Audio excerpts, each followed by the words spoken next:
Tactical monster Rumble Arena made the jump from Android to Steam last Friday, hoping to snag a foothold in the tactical card battle genre. Over the last few days, I've spent about 10 hours with the thing just to see what it's all about. I'm Colton for MMOHuts.com, and here's our first look at Tactical Monster Rumble Arena.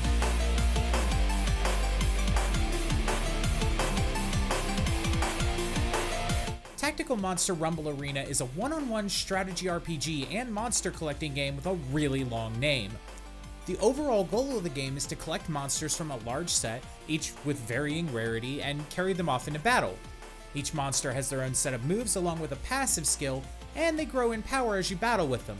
It's a novel concept for a video game. Personally, I'm shocked nobody in the industry has tried it before. When you start up the game, you're ushered through a very short and very to-the-point tutorial which teaches you how your monsters move on the hexagonal grid, how to attack with them, and the basics of using ultimate abilities.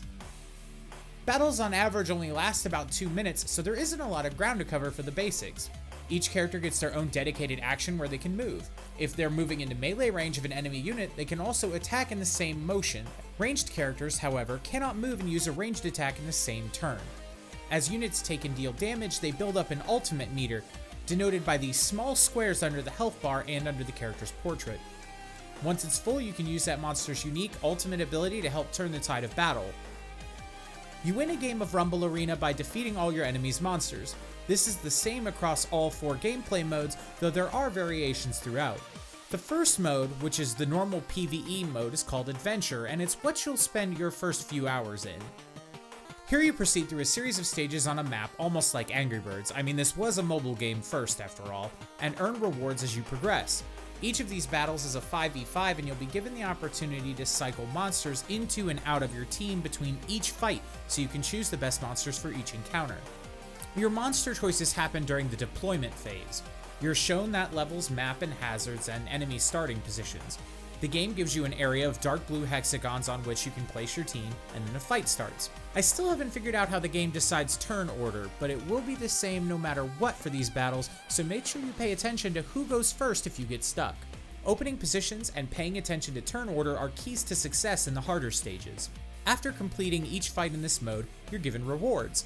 These include specific cards and gold. You can use the specific cards for unlocking new monsters if you don't have them, or leveling up the ones you already have.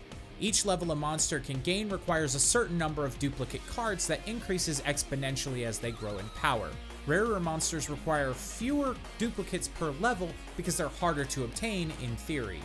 This sets up a problem later, but we'll come back to it in a bit. Leveling up your monsters also grants them upgraded versions of their abilities, which can have increased stats or secondary abilities added on. Make sure you check these often as you play through.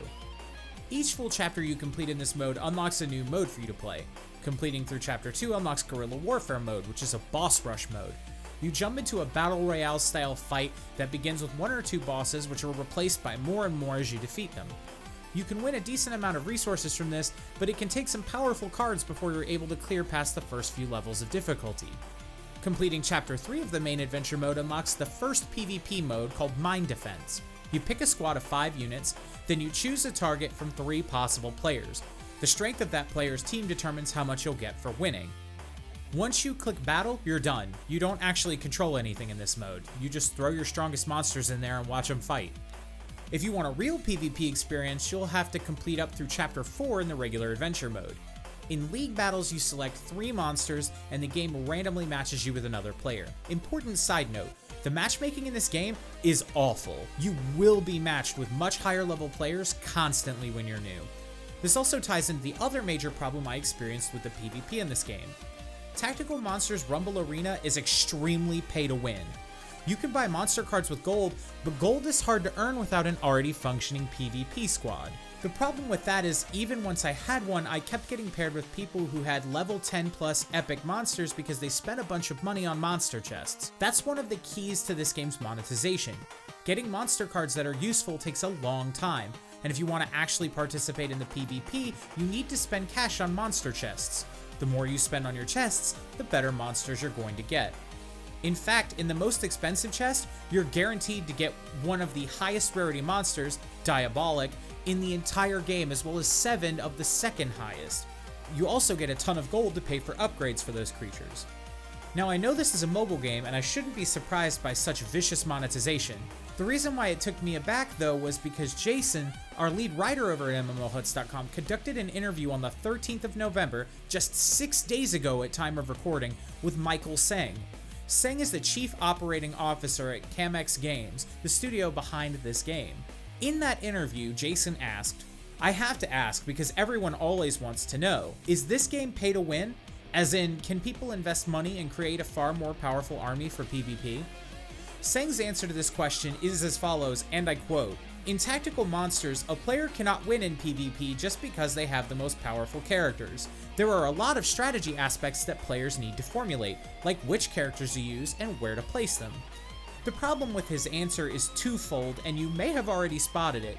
You absolutely can have a more powerful army for PvP by spending money, which after a certain point completely nullifies any need for actual strategy. The second portion of his answer is also incorrect because in the currently implemented PvP modes, you don't get to choose where you place your units. They always start in the same position. My honest recommendation to you all, after having spent a large and irretrievable portion of my life on this game in the last few days, is to stay far away. If you were considering it, especially for PvP, just go play Hand of the Gods or Duelist instead. You'll have a much better time. Well, that's all for today. Let me know what you think down in the comments below. Make sure you subscribe and keep it locked on MMOHuts.com for all the latest gaming news and reviews.